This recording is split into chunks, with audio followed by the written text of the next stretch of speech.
Dis, je me posais une question. C'est laquelle la montre la plus chère du monde? Mais la plus chère, comment? Sois plus précis. Comment ça, comment?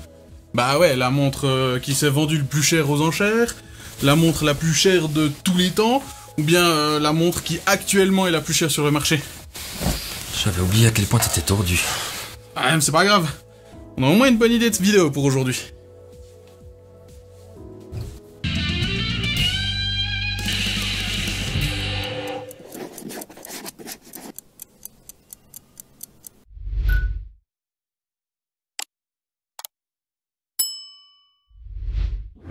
Bonjour à tous et bienvenue dans ce nouvel horlogisme. Aujourd'hui, on va s'essayer à quelque chose d'un petit peu différent de ce qu'on fait habituellement. On va vous faire un top 10 des montres les plus chères. Un top 10, genre juste comme ça, un truc tout moisi, style lame à fâcher. Non, mais non, on va quand même aborder d'autres points, hein. On n'est pas comme ça non plus, hein. On a quand même un certain standing à maintenir, hein. Mais bon, il y a d'autres chaînes qui le font ça hyper bien et de manière hyper intéressante, hein, comme Duck7. Du coup, bah pourquoi pas nous? Dis bon, faut tester d'autres choses, non? Moi, c'est pas faux. Bon, ce que je propose, c'est de commencer assez simplement avec un top 10 des montres les plus chères du monde, toutes catégories confondues. Comment ça pour commencer? T'as quelle idée derrière la tête? Bah, là, à vue de nez, hein, je sens que pour changer, on va aborder plein d'autres sujets autour des montres et que, bah, quand on va parler de valeur de montre, on va peut-être aussi aborder spéculation, enfin, ce genre de choses, quoi. C'est vrai qu'il n'y a pas que le côté collection. L'investissement dans un objet, c'est de plus en plus à la mode. Moi, ça me tente bien. Bon, bah, c'est parti pour ce top 10 des montres les plus chères du monde.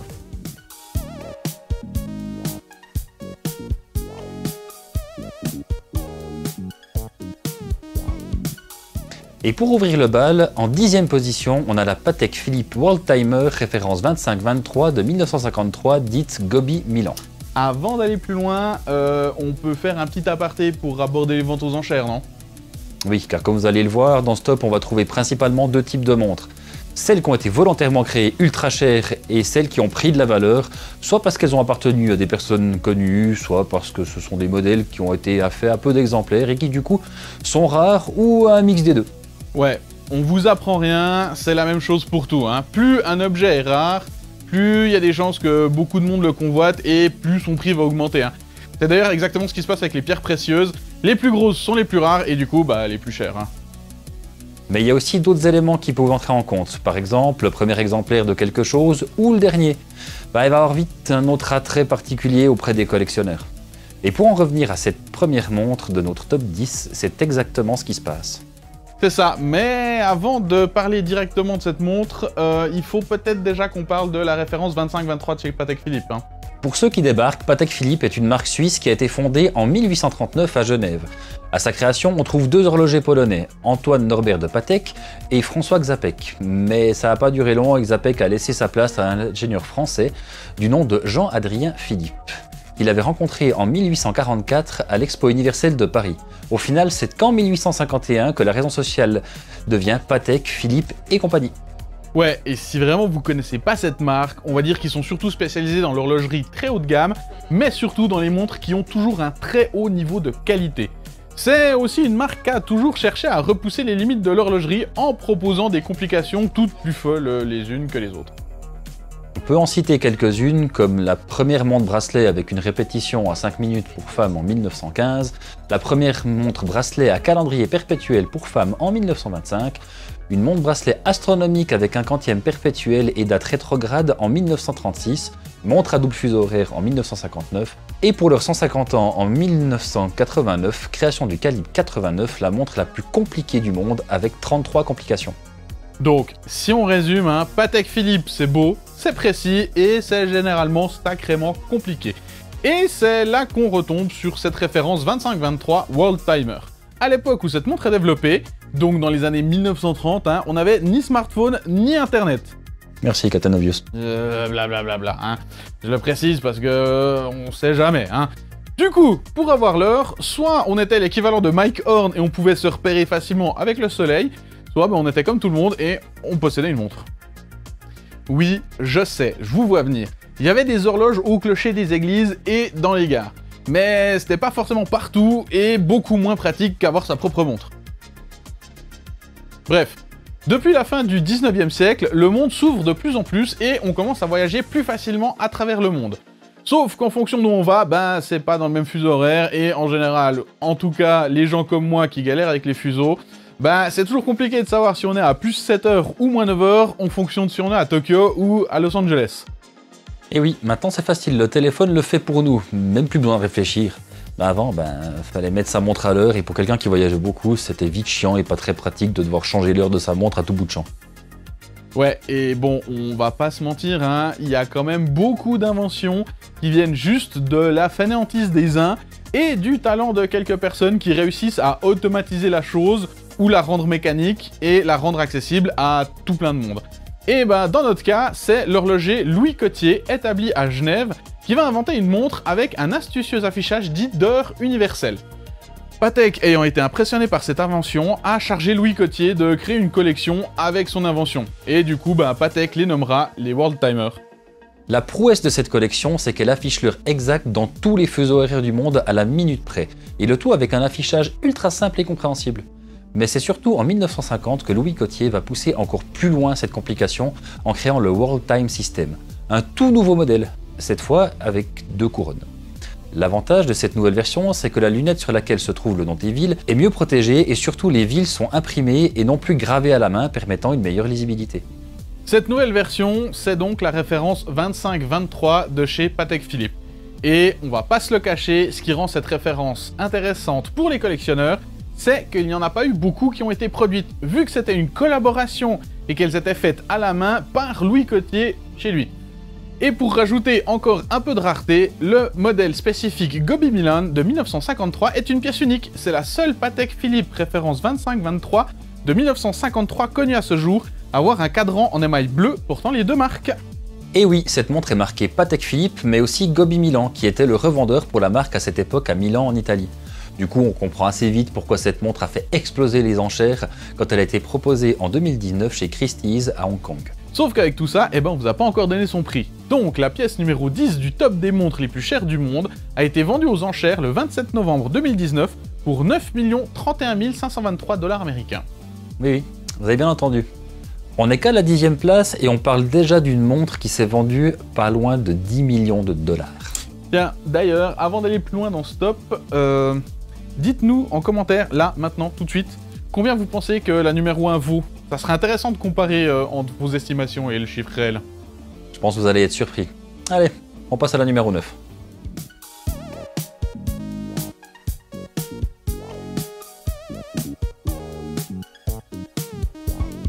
Et pour changer, encore une Patek Philippe, mais cette fois-ci c'est la référence 1518 de 1941. Bon, pas besoin de vous refaire l'historique sur Patek Philippe, je crois que vous êtes au clair. Par contre, celle-ci est particulière car c'est une montre bracelet en acier, contrairement au numéro 10 qui était en or. Et c'est quelque chose à souligner car en termes de valeur, les montres acier sont en général moins chères que les montres en or. Bon, après, faut aussi dire que cette montre avait tout pour faire exploser les enchères. Car oui, cette 9e montre a aussi été vendue aux enchères, mais cette fois-ci par Philips à Genève en 2016. Si on refait de nouveau un peu d'histoire, la référence 1518 de Patek Philippe, c'est le tout premier chronographe à calendrier perpétuel fabriqué de série. Autant dire que lorsqu'il a été présenté en 1941 à la foire de Bâle, ce modèle a été considéré comme une révolution horlogère.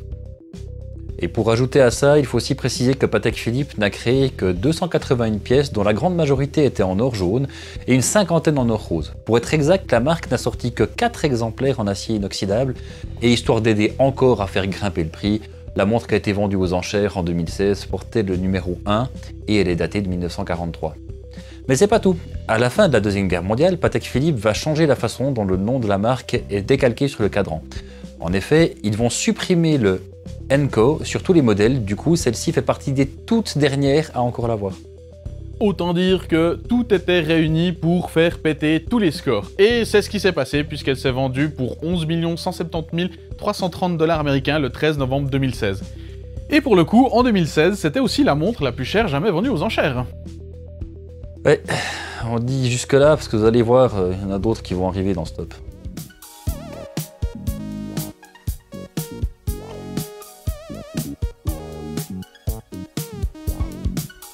Ah, cette fois, on change de marque.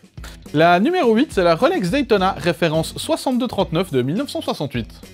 Et je crois qu'il n'y a pas grand monde qui ne connaisse pas, mais vu qu'on a parlé de Patek Philippe, on peut faire un petit point sur Rolex. Alors, Rolex.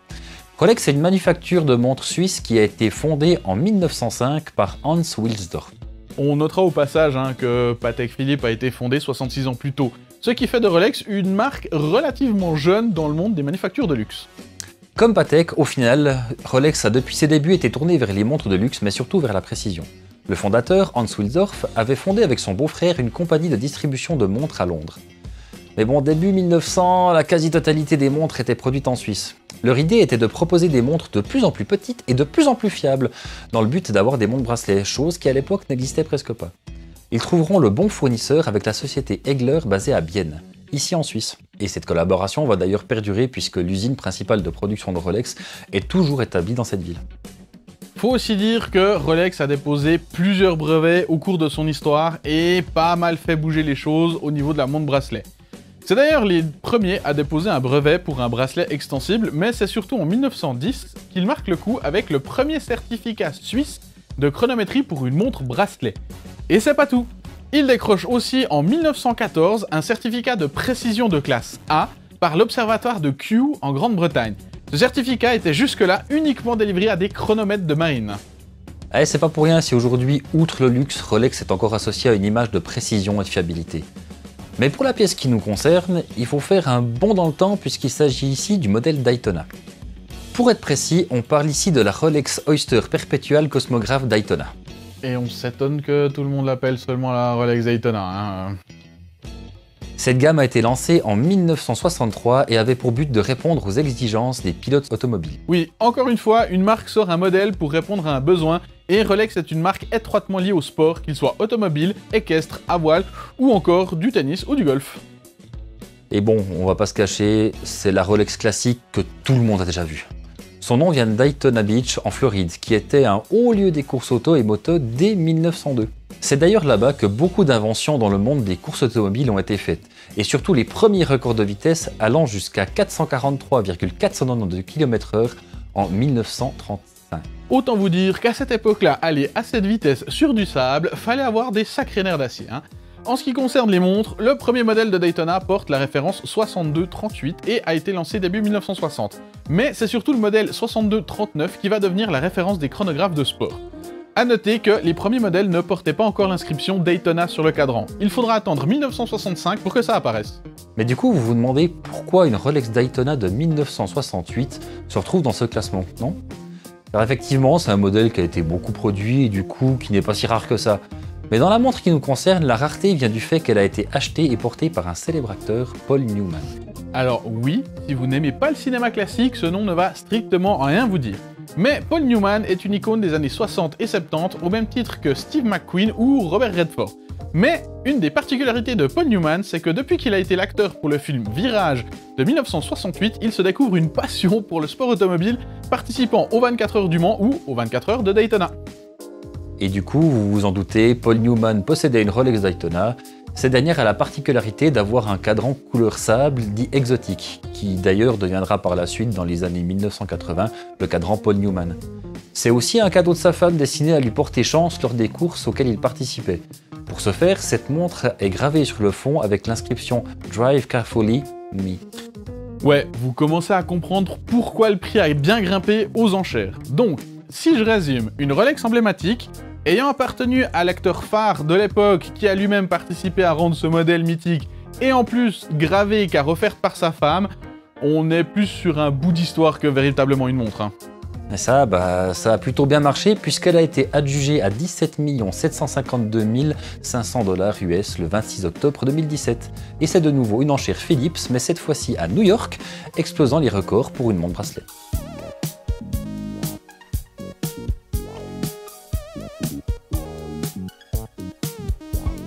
Allez, pour cette 7ème position, on aborde une nouvelle marque, la Jacob & Co Billionaire. Ouais, on change clairement de registre, là, c'est... Ouais, on n'est plus tant dans les modèles historiques vendus aux enchères, ça c'est sûr.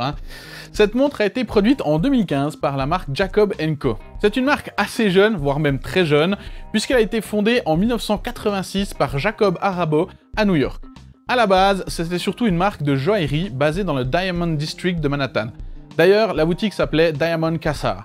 Il se fait surtout connaître car il devient le bijoutier pour plusieurs artistes hip-hop dans les années 1990, avec entre autres Jay-Z, Kanye West ou Beyoncé, mais pas que, puisque c'est également lui qui crée les bijoux sur mesure pour Shaquille O'Neal ou Stephen Marbury.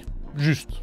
Ouais, donc le monsieur aime particulièrement les diamants et le platine, ça on le voit bien.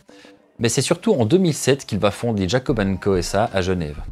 On va pas vous le cacher, les montres que produit cette entreprise, il n'y a pas grand monde qui peut se les acheter. Et bon, comment dire sans se mettre à dos plein de monde? C'est extrêmement chargé et souvent on n'est pas loin de la limite du mauvais goût. Hein. Mais bon, comme on dit, les goûts et les couleurs. Mais il y a aussi de très belles pièces comme les Epic X, les Astronomia ou encore pour rester dans le sport mécanique, la Bugatti Chiron tourbillon qui reproduit fidèlement le moteur W16 de la Bugatti Chiron. Bon, le monsieur aime bien aussi certaines excentricités comme la Godfather Opera tourbillon qui joue la mélodie du parrain ou encore la Oil Pump qui a une animation avec 2 derricks pompant du pétrole.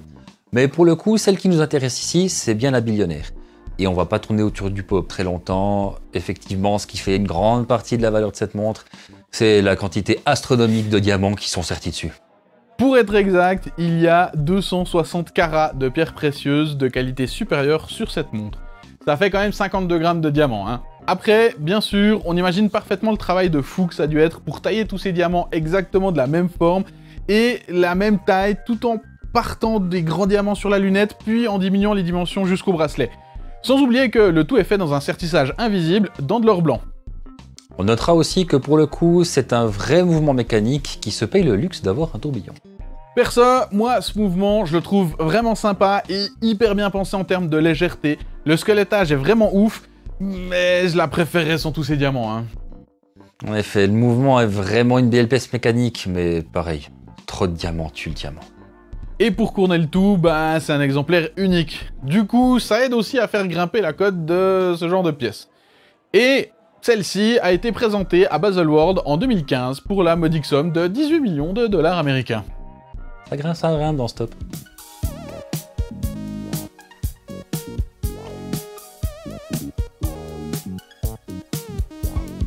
Ah, ben on revient de nouveau chez Patek Philippe avec cette fois-ci la Super Complication Harry Graves de 1933.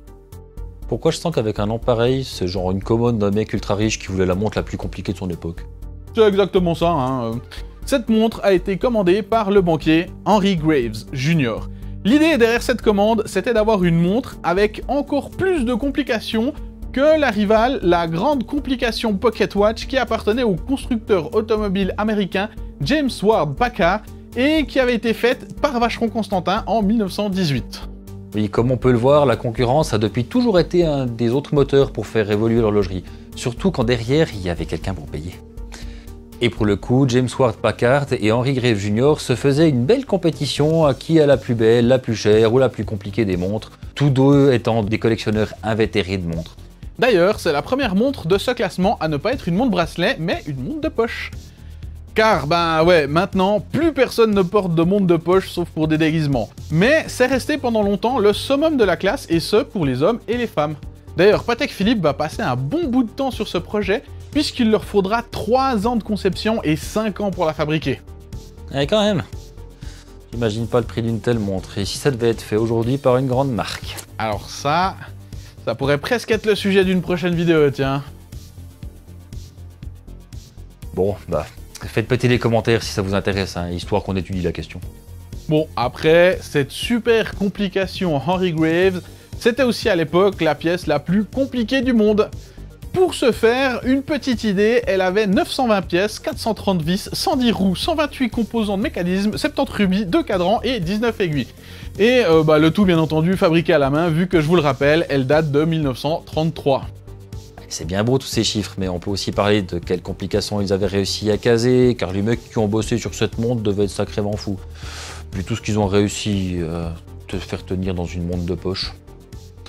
Bon, pour dresser une liste exhaustive de ce qu'il y avait dans ce mouvement, on a 2 cadrans, un de chaque côté de la montre, une répétition minute avec sonnerie Westminster, une grande et petite sonnerie, un chronographe à rattrapante avec indication 60 minutes et 12 heures, un calendrier perpétuel fonctionnel jusqu'en 2100, avec indication du jour du mois, du jour de la semaine, du mois et de la date. Les phases de la Lune et son âge, l'équation du temps, double indication de la réserve de marche pour le mouvement et la sonnerie, heure journalière et heure sidérale, un réveil, une indication du lever et du coucher du soleil, et pour finir, une carte céleste du ciel de New York. Vous l'aurez compris, cette montre restera la montre la plus compliquée jamais créée pendant un sacré bout de temps. Jusqu'en 1989 pour être exact, lorsque Patek créera le calibre 89. A noter qu'elle est toujours la montre la plus compliquée fabriquée sans ordinateur, et ça c'est un sacré record. Et comme vous vous en doutez aussi, quand on parle d'un modèle unique aussi prestigieux que cette montre, elle s'est arrachée lors de sa vente aux enchères. Hein. Pour le coup, c'est Sotheby's qui l'a proposée le 11 novembre 2014, et elle est partie pour 24 millions de dollars américains. Autant dire qu'en 2014, c'était la montre la plus chère jamais vendue aux enchères. Et c'est, si je me trompe pas, la montre de poche la plus chère jamais vendue aux enchères. Et c'est que la 6e de ce classement. Allez, on a la moitié. Bon, à la base, on avait prévu de vous faire la totalité du top en une seule vidéo. Mais quand on a vu que la vidéo allait dépasser les 40 minutes, on s'est dit que ce serait bien plus agréable pour vous si on faisait 2 vidéos d'une vingtaine de minutes.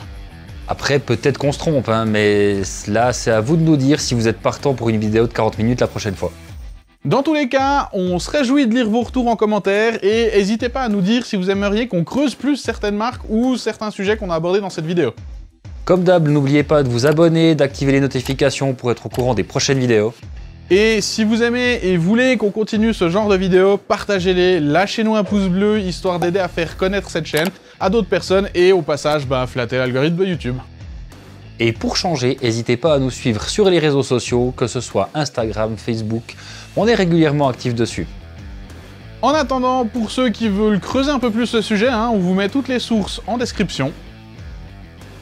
Du coup, on vous souhaite tout de bon et à la prochaine.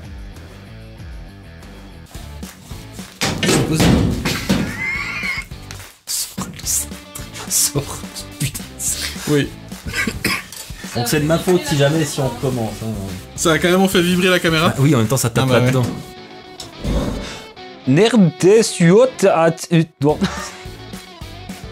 C'est d'ailleurs exactement ce qui se passe avec les pierres. Antoine Norbert.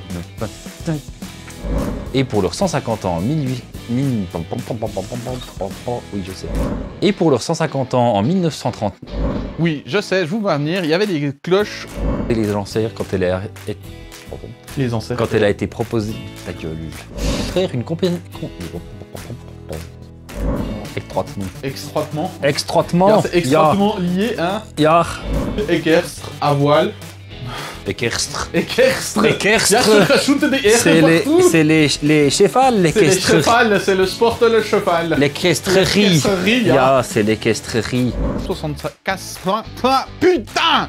Le moteur W16 de la Bugatti Chiron. J'ai dit moteur, j'ai pas dit moteur. C'est les moteurs. Sacrément fou. Flou. C'est des flous. Ils étaient flous. Ils étaient flous. Ils étaient pas nets. C'est flou bidou. Non, ils étaient pas nets. Du jour, du mois, du jour, de la semaine, du jour, du mois... Ah oui, putain, oui, j'ai bugué avec le remoi qui revenait, j'étais 2 fois le même truc.